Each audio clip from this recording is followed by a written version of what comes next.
Each year, high school students become filled with nerves and anxiety. They spend tons of money and time on prep courses and study as hard as they can. Why all the stress and preparation? For the SAT and ACTs.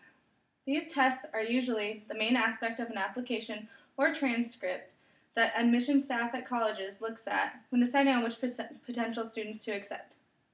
With so much riding on the scores of these tests, you can imagine how stressful and nerve-wracking preparing for them can become.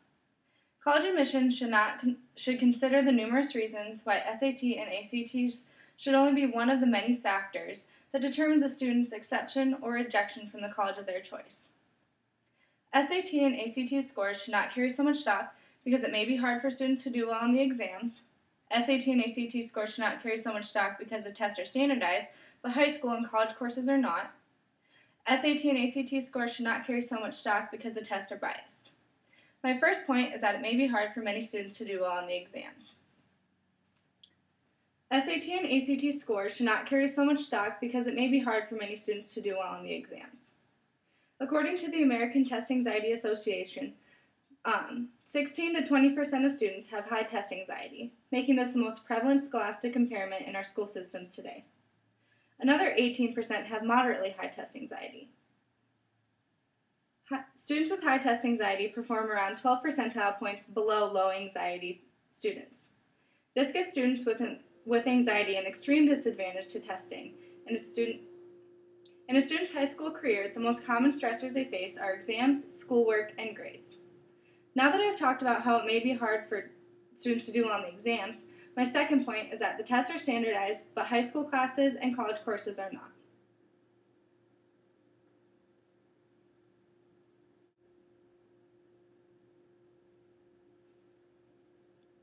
SATs and ACTs should not carry so much stock because the tests are standardized, but high school and college courses are not.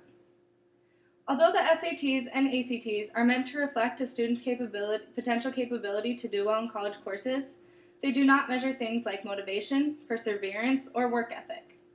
In classes that may have instructors who are difficult to learn from, or that may emphasize topics or sections that are not included in the SAT or ACTs, the students may have an unfair disadvantage, as opposed to some students whose instructors covered the SAT and ACT topics thoroughly. While prep courses can help bridge the gap if there's a lack of instruction by the teacher, what happens to the families with low income that can't afford prep courses? Prep courses tend to be very rigorous and expensive, which means students whose families have a high income might very well have a higher SAT or ACT scores than those who do not have the funds to afford this special preparation aid. Now that I have talked about how the tests are standardized but high school and college courses are not, my third point is that the tests are biased. SAT and ACT scores should not carry so much stock because the tests are biased. According to the ACT Biased, Inaccurate, and Misused, research shows that a fast-paced, multiple-choice format favors males over females. Guessing, a risk that males are more likely to take, is rewarded.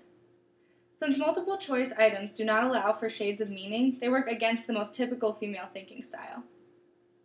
This can cause second-guessing and the inability to be completely confident in an answer, which can lead to confusion, choosing the wrong answer, or taking an excessive amount of time, which takes away from the allotted amount of time for the test.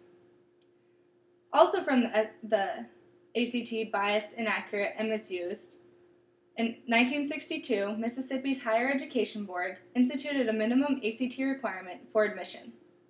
The minimum ACT score requirement was 8 points higher than the average African American score in the state. Even though that was all the way back in 1962, the state still relies on an ACT cutoff score of 20. While this is close to the average Caucasian student score, it is still more than 3 points higher than the average African American score.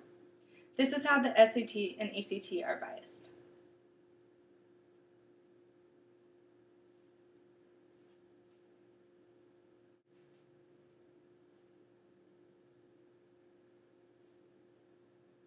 Today I have told you 3 reasons why the SAT and ACT scores should not be a determining factor of a student getting into the college of their choice.